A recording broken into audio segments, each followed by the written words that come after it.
Hey guys, tonight, we walk straight into a world where gods toy with mortals like bored cats with string, where one wrong word can trigger a curse that lasts for eternity, and where even the most beautiful talents come with a dangerous price tag.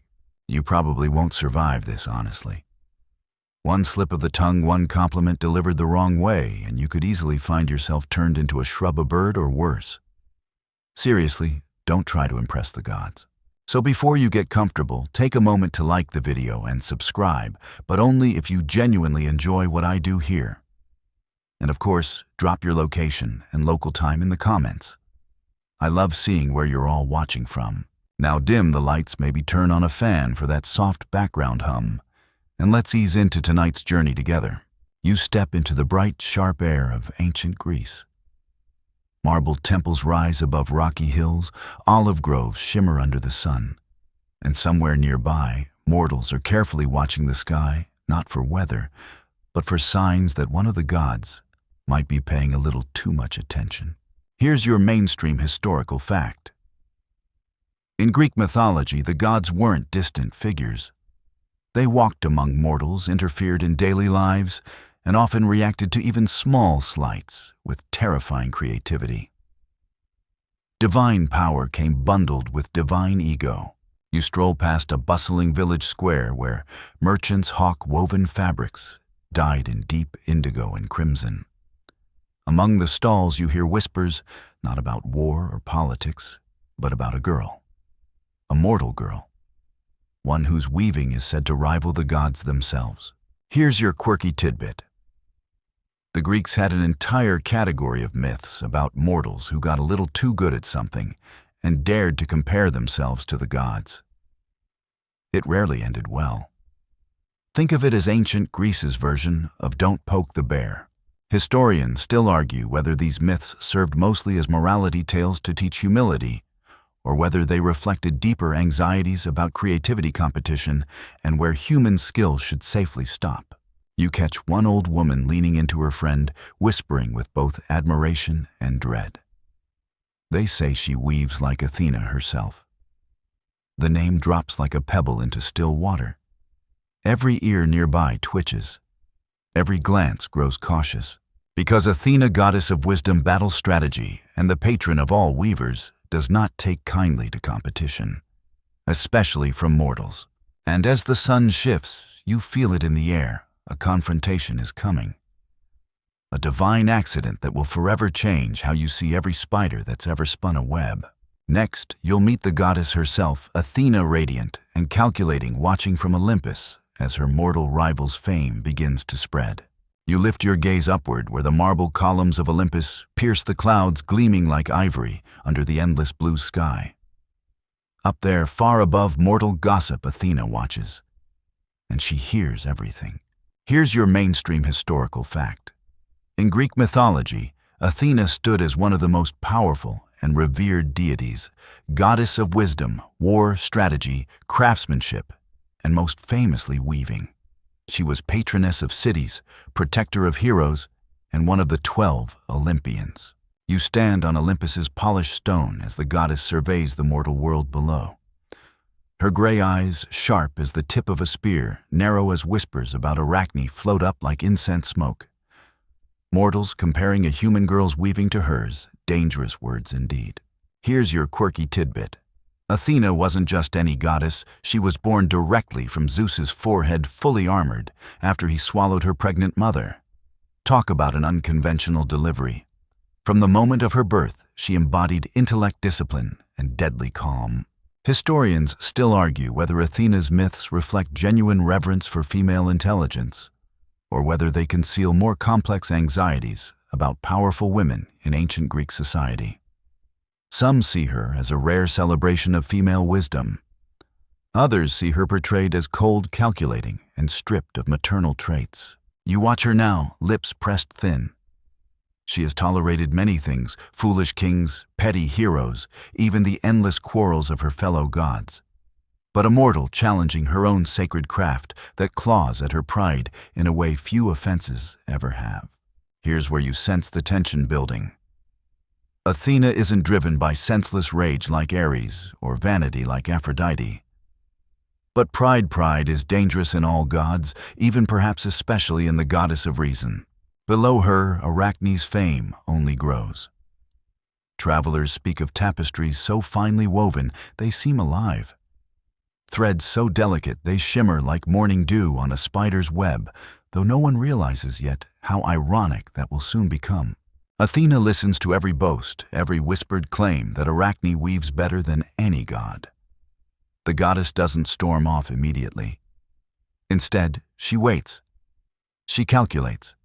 A goddess of strategy, after all, never moves without a plan. You feel Olympus grow heavier with unspoken decisions.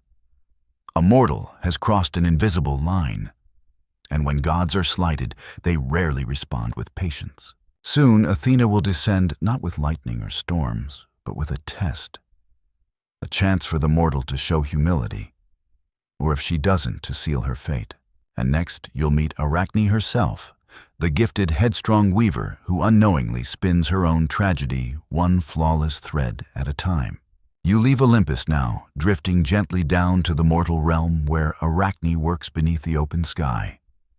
The sun filters through fig trees, and the faint scent of olive oil hangs in the air as you step into her modest workshop, a space filled not with gold or marble, but with something far more dangerous, raw, unmatched talent. Here's your mainstream historical fact.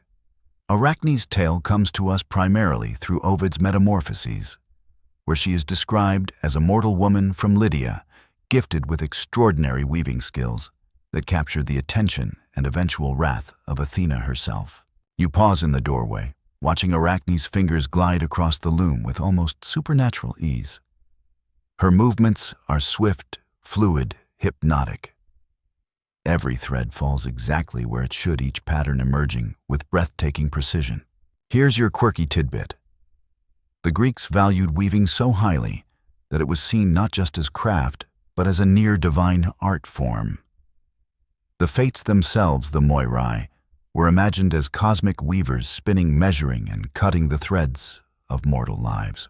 Historians still argue whether weaving was celebrated for its beauty or whether it simply reflected the domestic expectations placed on women in Greek society. Some say tales like Arachne's subtly comment on women's creative power, slipping beyond the roles assigned to them. You watch as villagers gather to admire her latest tapestry, whispering like they're viewing a temple relic. Look how the gods come alive in her work, one woman breathes. You'd think she had seen Olympus herself. And there it is, the tiny seed of hubris beginning to sprout. Praise turns dangerous when it inches toward blasphemy. Here's where you feel Arachne's confidence solidifying into something sharper. She doesn't shy from the comparisons. She invites them. When one villager nervously warns, "You must have learned this gift from Athena herself," Arachne simply smiles and replies, "Athena, she taught me nothing. My skill is my own." You can almost hear the divine eyebrow raise up on Olympus at those words. This isn't harmless vanity anymore, it's a direct challenge. Arachne continues louder now, for all to hear. "If Athena thinks herself my superior, let her come and prove it." The villagers fall silent, shifting uncomfortably. The line between admiration and sacrilege has officially been crossed. Here's your fringe debate. Some mythologists argue that Arachne's boldness reflects not just personal arrogance, but a mortal yearning to transcend divine limits, a dangerous desire to create art that even the gods cannot claim as their own. Others frame it simply as a timeless caution against pride unchecked. The wind picks up, rattling olive branches, as if signaling what's to come. The gods have been summoned, the gauntlet thrown, and on Olympus, Athena rises not in anger, not yet, but in cold, measured resolve. And next, you'll follow the goddess as she descends in disguise, offering one final chance for Arachne to step back from the brink before fate tightens its web. The air cools slightly as a new figure approaches Arachne's workshop. But this is no ordinary visitor. The villagers, sensing something strange, shuffle backward, lowering their gazes as the disguised goddess steps forward. Here's your mainstream historical fact. In many myths, gods often appear in disguise when visiting mortals, testing their humility or wisdom. before revealing their true forms. Athena now follows that well-worn divine strategy. You watch as Athena cloaks herself in the form of an old hunched woman, leaning on a wooden staff, her voice softened with age, but still sharp beneath. Her eyes, those steely, calculating gray eyes, glitter under her hood. Here's your quirky tidbit. The Greeks loved these incognito god stories, where deities dressed as beggars, travelers, or elders to wander among humans. These tales often ended with rewards for the kind and punishments for the arrogant. Arachne was being given her moment. Historians still argue whether these disguised god visits reflect ancient views on humility or served as moral tools to keep society respectful and cautious toward strangers, since any passerby might secretly be a deity. Athena's voice trembles gently as she approaches Arachne's loom. "Child," she says, "your skill is great. But you should not compare yourself to the gods. Such pride leads only to ruin." Arachne barely glances up. Her fingers never stop moving across the loom. The threads glide under her practiced hands, vibrant scenes of gods and mortals taking shape, even as the goddess warns her. "I've earned my skill," Arachne replies, voice steady, almost dismissive. "If Athena thinks otherwise, let her show me." Here's where you feel the last door creak shut. Athena has extended the olive branch, a final offer to step back to humble herself. But Arachne steps boldly through, refusing to yield. Around them, villagers fidget, their nervous eyes darting between the two women. They feel the air shift too. A divine test is no longer looming. It has arrived. Athena's voice lowers, almost sad beneath the disguise. "You risk much with your boast. The gods do not forgive easily." Arachne lifts her chin. "Then let her judge me in a contest of craft. Loom against loom." Here's your fringe debate. Some scholars interpret Arachne's defiance as feminist courage, a mortal woman refusing to bow to divine authority in a world ruled by capricious gods. Others see it as tragic hubris, a caution against challenging powers far beyond one's place. And then it happens. In an instant, the old woman's form dissolves like mist. Before them stands Athena in her full glory helmet, gleaming armor, shimmering eyes like polished steel. The villagers gasp and drop to their knees. Only Arachne stands tall, meeting the goddess's gaze. Athena nods, once cold and measured. "Then let us weave." The contest is set. Two looms stand ready. Threads gleam in the light. The greatest mortal weaver faces the goddess herself. And next, you'll stand at the heart of that contest, watching their tapestries unfold in brilliant, dangerous defiance. The village square falls into an unnatural stillness as the contest begins. You feel the weight of every mortal breath held tight, as if even the wind fears to stir. Two looms stand side by side, one mortal, one divine. The duel is not fought with swords, but with thread. Here's your mainstream historical fact. In Greek mythology, weaving symbolized far more than craft. It was a metaphor for fate control and cosmic order. Even the gods themselves were bound by the threads spun by the fates. To challenge a goddess at this craft was to challenge the very fabric of the universe. You stand close now, close enough to hear the soft click of the shuttles sliding back and forth, the whisper of threads tightening. Arachne works with confidence, her movements fluid, her eyes never leaving her pattern. Athena, by contrast, weaves with the cool precision of one who knows eternity personally. Here's your quirky tidbit. The Greeks often imagined divine looms with threads so fine they were nearly invisible, spun from moonlight and cloud. Athena's loom hums almost silently, as if the threads weave themselves under her will.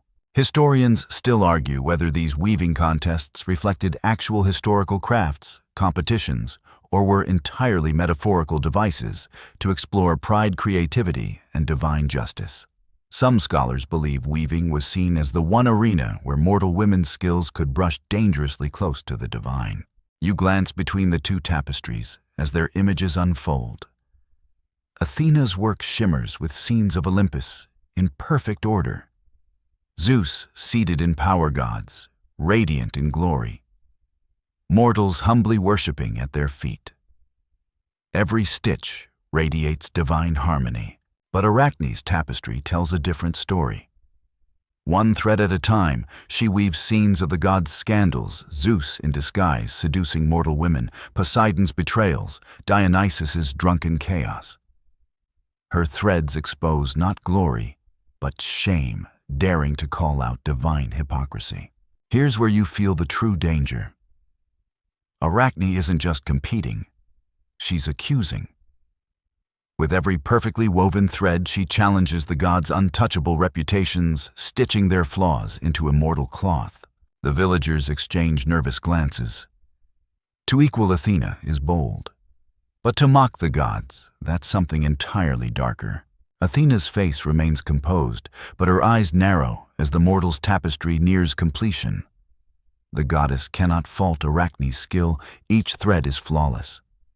The patterns are alive with color and motion, as if the stories themselves breathe within the fabric. Here's your fringe debate.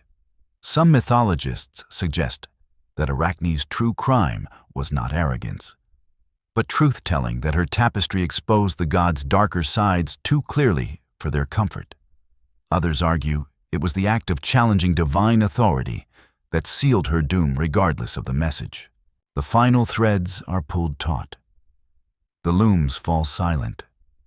Side by side, the two tapestries ripple gently in the breeze. One sings of Olympus's radiant perfection.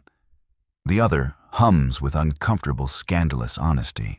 And now, the judgment falls not just on Arachne's skill, but on her audacity. Athena steps forward, her face unreadable. The threads are flawless. The challenge is met. And yet, next, you'll witness the moment when divine pride gives way to divine fury, and Arachne's fate is forever spun. The wind stills entirely now. The villagers hold their breath, eyes darting between the two masterpieces. Even the birds seem to pause mid-flight, as though the very air waits for Athena's verdict.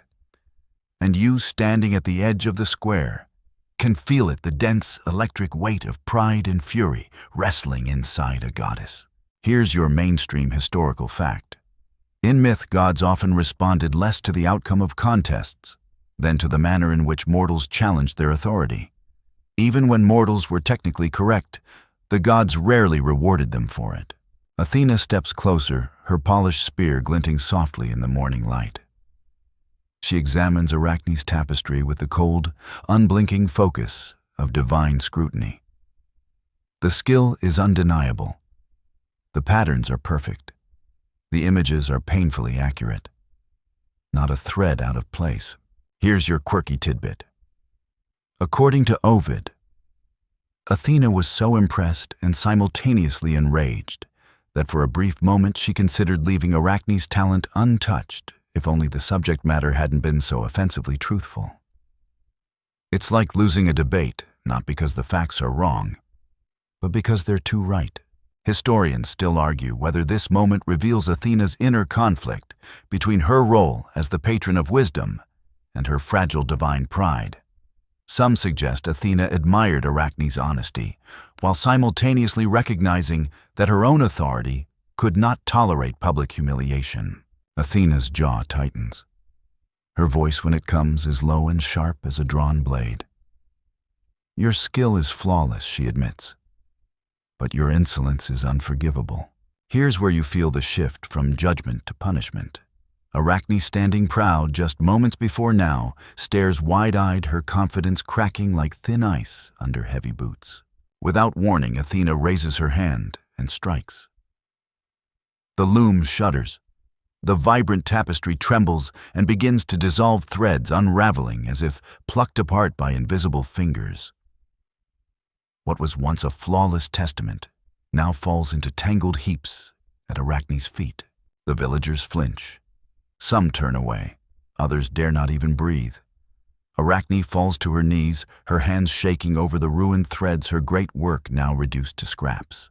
Here's your fringe debate. Some scholars argue that this violent reaction reflects the gods' intolerance for any mortal truth that mirrors their own flaws too closely. Others see this as a necessary assertion of divine order, punishing not the talent, but the rebellion behind it. In despair, Arachne raises her tear-streaked face to the goddess. Her once steady hands now tremble uncontrollably. For a brief, terrible moment, she even reaches for the cord supporting her loom, as if to end her own life and escape divine wrath entirely. But Athena, watching this final act of despair, feels something flicker, perhaps pity, perhaps mercy, or perhaps the cold logic of preserving talent without tolerating defiance. Instead of death, she offers transformation. "You shall weave forever," Athena declares, "but not as a woman." And as you watch Arachne's body twists and shrinks. Her fingers fuse into thin, jointed legs. Her back arches. Her mouth narrows into fangs. Silken threads spill from her new form as instinct takes over. The first spider hangs delicately from a shimmering web, its pattern as intricate as any tapestry she ever wove. Next, you'll witness how this first spider's threads would ripple outward, weaving their place into nature legend and the world that followed. You step closer now, watching as Arachne's small, newly formed body dangles delicately from a single silken thread. The villagers stare, some recoiling, others simply speechless. A girl of such extraordinary skill had become this, not destroyed, but utterly transformed. Here's your mainstream historical fact. In myth, Arachne's metamorphosis marked not just her personal punishment, but the mythical origin of spiders, creatures forever weaving intricate webs, echoing the art that once brought her both fame and ruin. The sun glints through her first web as it stretches between two olive branches. Despite her new form, the patterns remain exquisite threads, laid with perfect tension, spirals radiating outward, like the delicate lace of her lost tapestries. The skill has not been stripped away. It's been repurposed. Here's your quirky tidbit. The Greek word for spider, Arachne, directly descends from this myth. Every time someone today shudders at an arachnid, they unknowingly invoke the legacy of this long-ago weaver who dared to challenge a goddess. Historians still argue whether Arachne's punishment was intended as cruel justice or poetic mercy. Some interpret her transformation as a twisted act of pity, allowing her to continue her craft eternally, though in a far humbler form. Others see it as a warning against mortal ambition unchecked. You watch as Arachne's web grows wider with each pass of her tiny legs. She works instinctively, now driven by both curse and talent, her weaving embedded into her very biology. No loom, no shuttle, only silk drawn from within, spun effortlessly into geometry even Athena might secretly admire. Here's where you feel the eerie beauty of the goddess's judgment. Arachne's pride may be gone, but her gift remains immortal. Each web spun by every spider to come would carry the faint echo of her artistry, her rebellion, and her fall. A soft breeze stirs the web. Morning dew gathers in perfect droplets along its threads, refracting the sunlight into miniature rainbows, like tiny jewels suspended in air. Even the villagers can't help but marvel at the strange, haunting beauty of it. One woman whispers nervously, "Is this a punishment or a gift?" The question hangs unanswered, delicate as the web itself. Here's your fringe debate. Some modern feminists reinterpret Arachne's myth as a tale of female resilience, that even under oppression and divine retribution, her creativity couldn't be erased. Others still see it as an ancient moral tale against hubris, particularly aimed at ambitious women. You step back as Arachne crawls effortlessly along the shimmering silk. She may no longer walk among mortals, but her art is now everywhere, spun between branches, under eaves, across ancient temples. And soon, her delicate craft will spread far beyond this village, beyond even Greece itself, as spiders carry her legacy across continents, generations, and mythologies around the world.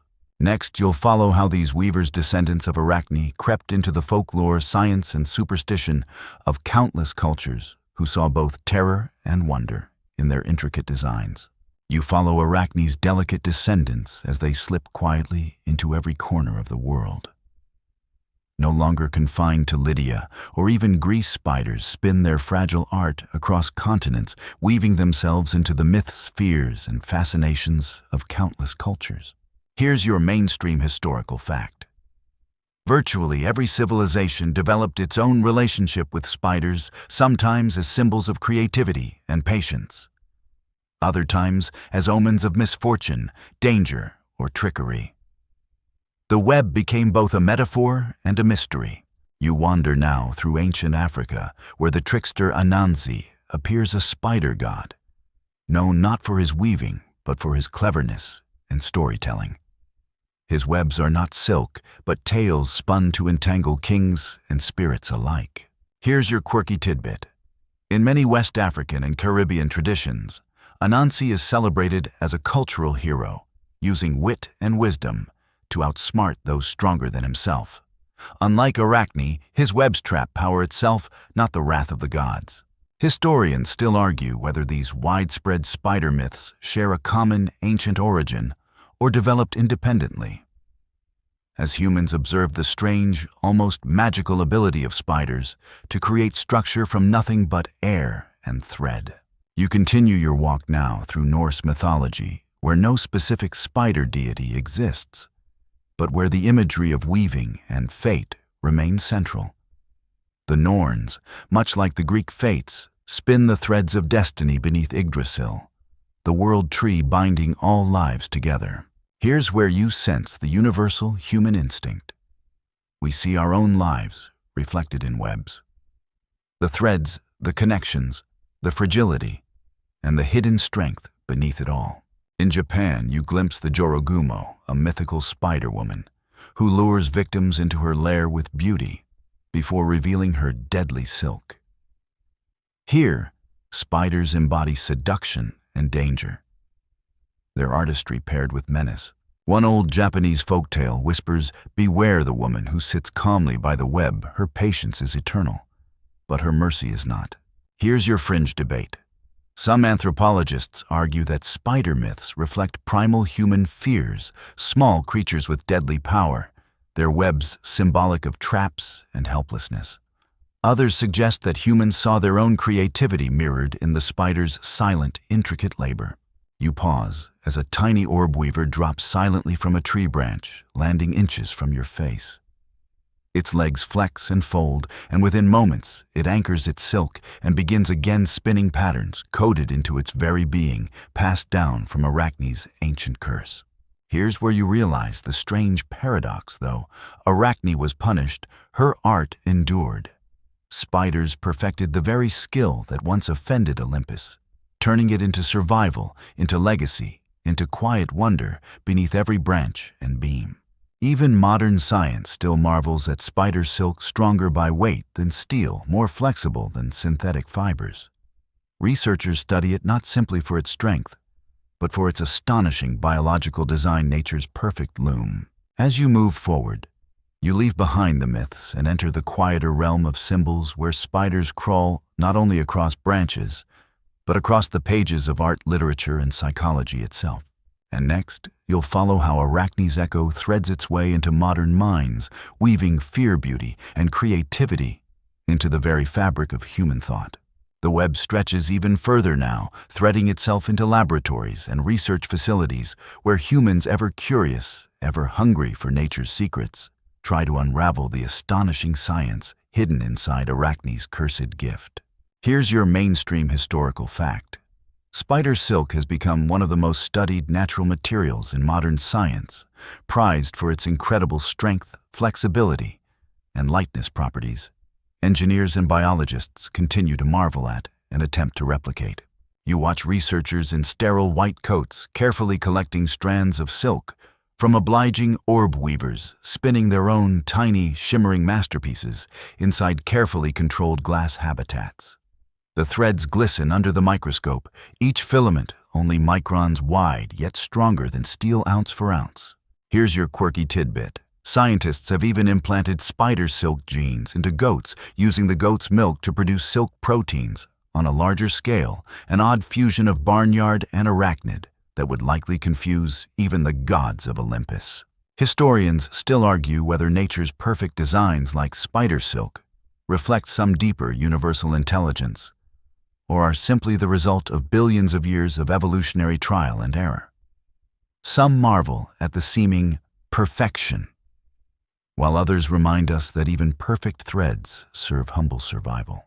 You glance at diagrams where spider silk inspires everything from super-strong surgical sutures to lightweight body armor and biodegradable fishing lines. The threads spun long ago by a cursed girl now ripple into technologies meant to heal and protect. Here's where you feel the strange echo of Arachne's punishment transforming into progress. What began as divine retribution now quietly fuels some of humanity's most advanced innovations. The web was meant to trap, yet humans keep finding ways to make it liberate. One engineer explains spider silk isn't just strong, it's smart.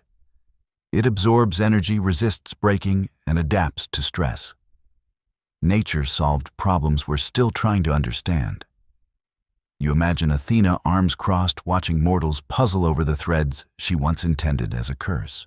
Here's your fringe debate. Some philosophers argue that humanity's ability to turn ancient punishments into modern triumphs reflects a larger story of resilience, where even our failures, our myths, and our tragedies become springboards for growth.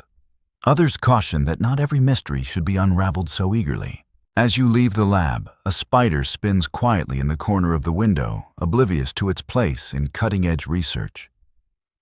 For it, the web is simply life. For us, it's inspiration. And yet, beyond the science, beyond the art, Arachne's myth continues to tug at something even older. The human fear of crossing invisible lines of daring, too greatly of being punished for ambition. And next, you'll explore that deeper psychological thread, how Arachne's cautionary tale still weaves through our cultural fears of overreaching ambition and cosmic justice. The web shimmers again. But this time, you're not looking at silk or science. You're stepping into the fragile threads inside the human mind. Arachne's story doesn't only haunt myths and biology. It curls like a spider in the quiet corners of our psychology, whispering about ambition, defiance, and the price of reaching too far. Here's your mainstream historical fact. Throughout history, myths like Arachne's have been used to warn against hubris, the dangerous overconfidence that leads mortals to challenge divine social or natural limits, often ending in catastrophe. You sit now in a quiet library where scholars debate these old tales.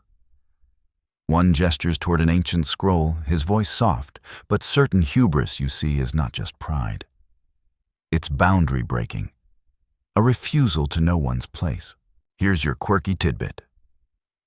The Greeks didn't have a simple word for ambition as we think of it today. What we call drive or aspiration often carried dark undertones in their worldview, tangled up with fear of offending cosmic order. Ambition was always dangerous because the gods were always watching. Historians still argue whether these cautionary myths were designed to maintain social hierarchy, keeping mortals humble women, modest kings cautious, or whether they offered genuine moral lessons about restraint in the face of larger forces.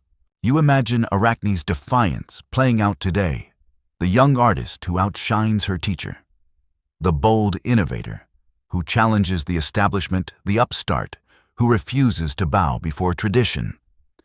In each echoes the same uncomfortable question: when does confidence become hubris? Here's where you sense why Arachne's story endures. It taps into a timeless human anxiety, the fear that success might provoke punishment, that being too skilled might draw jealous eyes from above. Psychologists sometimes call this imposter syndrome's evil twin. Not the fear of not being good enough, but the fear of being too good and paying a price for it. Here's your fringe debate.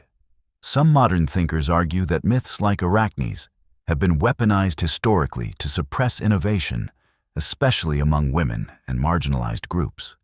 Others believe they serve as necessary reminders that unchecked ego can spiral into self-destruction. You close your eyes for a moment and feel the threads pulling tight.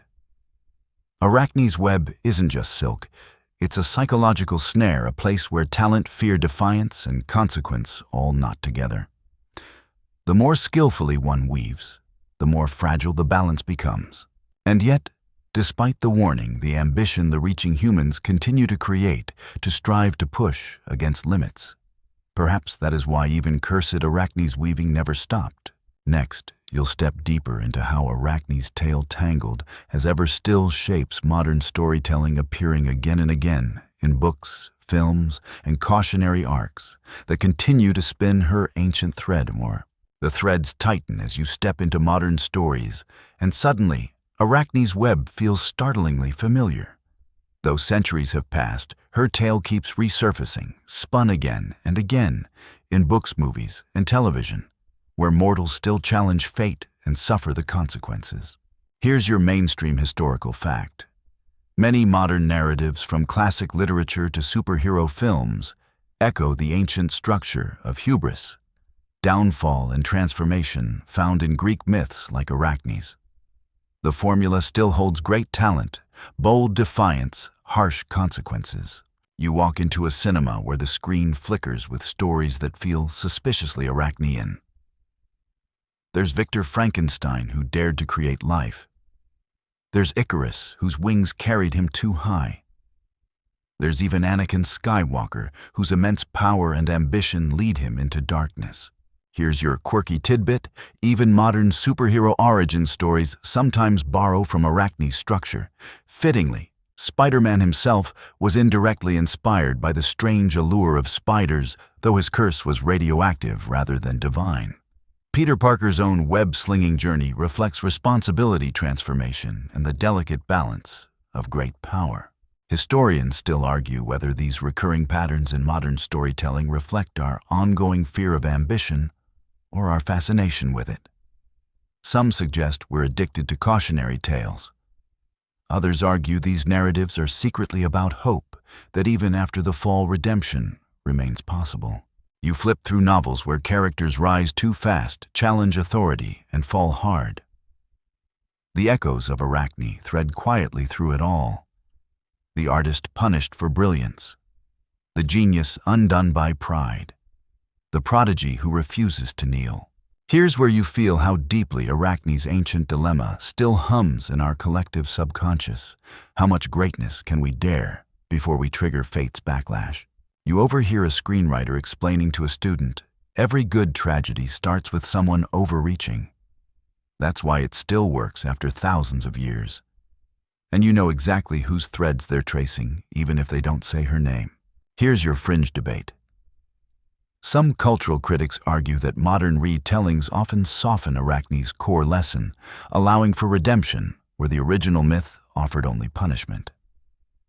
Others argue that our versions reflect evolving views on ambition, less about defying gods, more about challenging unjust systems. You walk past shelves of books, rows of film posters, glowing screens, all shimmering with the same ancient thread, repurposed for new generations. Arachne's web stretches through every genre: fantasy, sci-fi, horror, even romance. The tension between boldness and consequence remains endlessly fertile. And yet, for all the retellings, her original transformation remains the most haunting, not death, but endless spinning. Creation without peace, art without applause. As you step out into the cool night, one last question lingers in the air. Have we ever truly stopped spinning Arachne's web, or have we simply woven ourselves deeper inside it? Next, you'll follow how her myth still ripples in spiritual, philosophical, and even cosmic reflections on fate, control, and the limits of human agency. The night grows quieter now, but Arachne's threads stretch beyond stories and myths into the deepest questions humans still ask about fate, free will, and cosmic design. You're no longer walking through villages or theaters, but across the loom of existence itself. Here's your mainstream historical fact. In both ancient and modern philosophies, weaving remains one of the most enduring metaphors for fate. a cosmic tapestry, where each thread represents a life, a choice, or consequence. You drift beside philosophers debating under flickering lanterns. If life is a web, one muses, who spins it? The gods' nature ourselves. His companions nod gravely. The metaphor has grown larger than any single myth. Now it's a symbol of existence itself. Here's your quirky tidbit. In some Buddhist and Hindu traditions, reality itself is sometimes described as Indra's net, a vast cosmic web, where each jewel reflects every other, a structure of infinite interconnection. Though very different from Arachne's punishment, the web remains a symbol of both beauty and overwhelming complexity. Historians still argue whether such cross-cultural metaphors suggest a universal human impulse to envision life as woven, structured, interconnected, and delicately balanced. Some propose it reflects the brain's need for pattern. Others suggest it hints at deeper shared intuitions about existence. You step through grand observatories where astronomers map galaxies like glowing webs, threads of gravity, drawing stars together in patterns that echo the spider's silent handiwork. Even the cosmos seems to spin its own version of Arachne's endless design. Here's where you feel the unsettling poetry. From micro to macro, from silk threads to star systems, humans keep finding webs in the structure of everything. Creation and entrapment, order and fragility, always side by side. A physicist murmurs as they stare into deep space data. The universe weaves itself. You imagine Athena watching from Olympus, perhaps slightly impressed that mortals now peer so far into the ultimate loom. Here's your fringe debate. Some philosophers argue that Arachne's myth foreshadows humanity's uneasy relationship with control, our need to impose structure on a reality we can't fully grasp. Others counter that the web shows acceptance, that even entrapment can be beautiful if we understand our place inside it. You glance at modern neuroscience, where even the brain itself resembles an intricate, interwoven network of connections, a biological web, where thoughts spark like tiny droplets on silk. Arachne's design lives there too, and yet, at every level, the question remains, how much of this web do we weave ourselves? And how much is spun for us by forces far beyond our reach? You walk on, sensing the threads tightening once more, not to trap you, but to guide you toward one final reflection, the enduring human hunger to find meaning in Arachne's tale. Next, you'll explore how her story continues to offer us comfort, warning, and even strange beauty as we spin through our own fragile lives. The world grows softer around you as you walk further along the web, no longer a trap or a curse, but a quiet symbol that holds both warning and wonder. Arachne's story doesn't simply haunt us. It comforts us too, whispering in the language of fragile threads and enduring resilience. Here's your mainstream historical fact.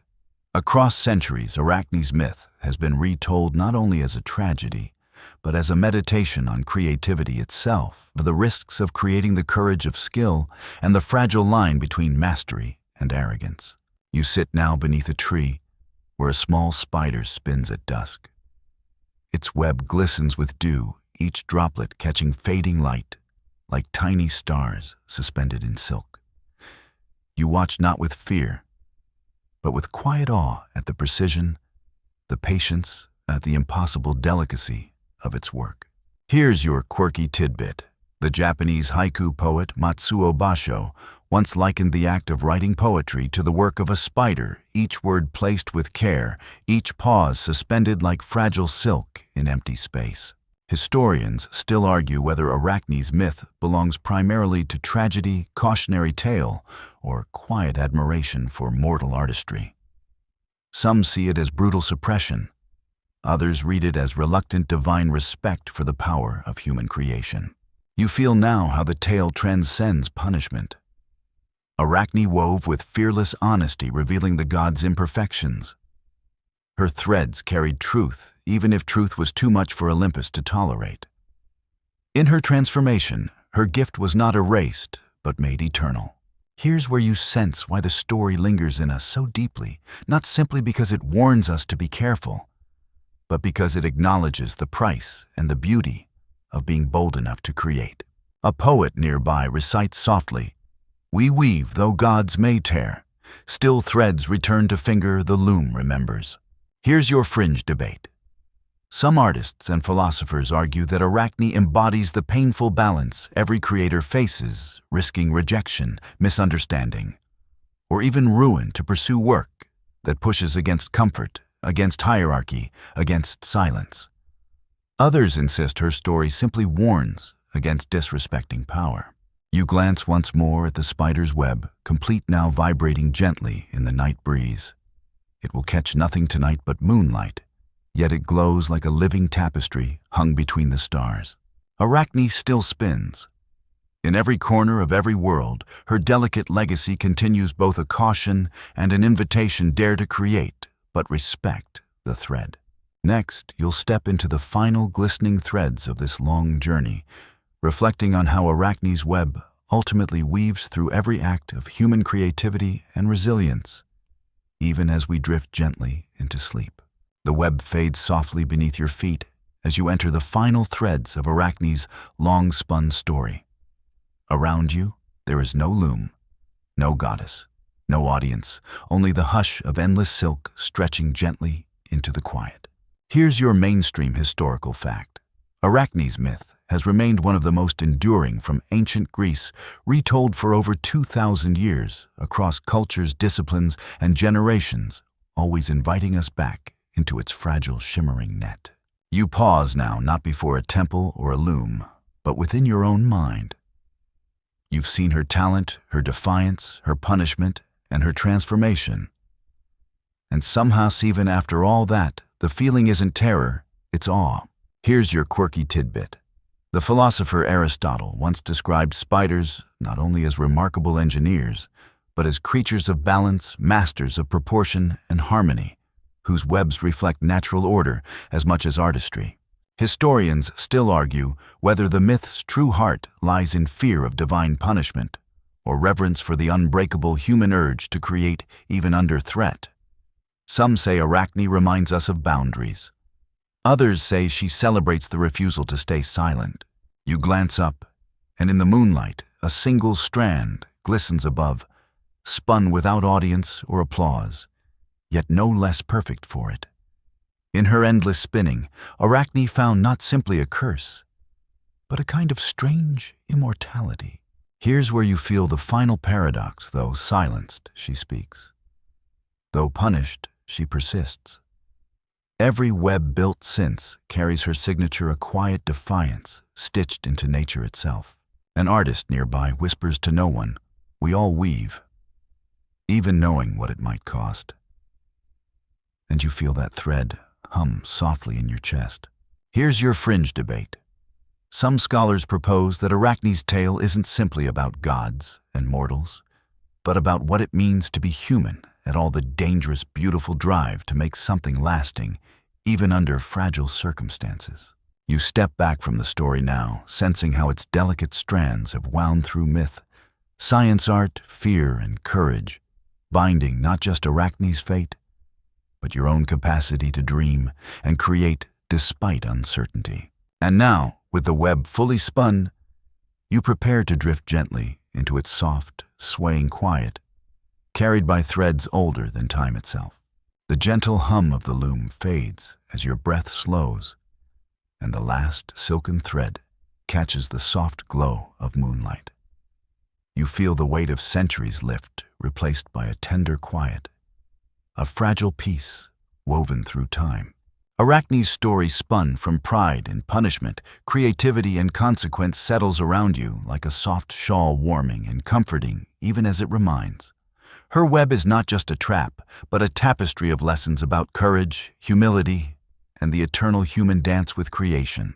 The spider's thread is delicate but unbreakable. It stretches from the ancient Greek hills to your own dreams, connecting artist to observer, mortal to divine challenge, to acceptance. You inhale slowly, feeling the steady rhythm of weaving in your own heartbeat, a reminder that every thread you spin carries the possibility of both beauty and risk. The night wraps around you gently, and you are safe, held in the quiet arms of an ancient myth that has survived by evolving with every hand that dared to weave. Softly now, you close your eyes. Let the stories slip away like morning mist. Feel the stillness. Feel the web cradle you in its infinite design. And as your mind drifts, remember this: to create is to be brave, to be fragile, and to be endlessly connected.